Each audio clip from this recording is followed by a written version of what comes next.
Bukan haji ni, boleh dikatakan ramai orang sekarang ni nanti haji nanti macam mana pula. Bersama saya mengikuti perjalanan ibadah umrah. Saya baru sahaja selepas selesai menunaikan ibadah umrah.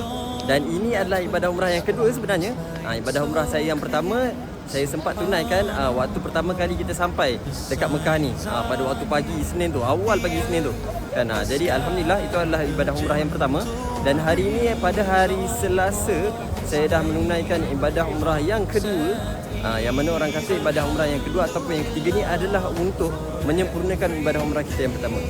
Jadi insya-Allah kalau Haji mengajar perasaan, saya akan tunjukkan video ibadah umrah saya yang pertama tu akan nampak Kaabah, di sekelilingnya ada binaan-binaan seperti dinding, yang mana dinding tersebut itu adalah bentuk persiapan mereka untuk menyambut musim haji yang akan datang ni. Ibadah umrah yang saya hari ni yang kali kedua ni, saya nampak pula dekat Kaabah tu mereka sedang menukar kain kiswah untuk macam saya cakap tadi lah, persiapan musim haji yang akan datang.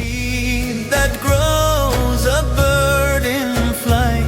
Subhanallah, what a sight. Alhamdulillah for every day. Shukran ya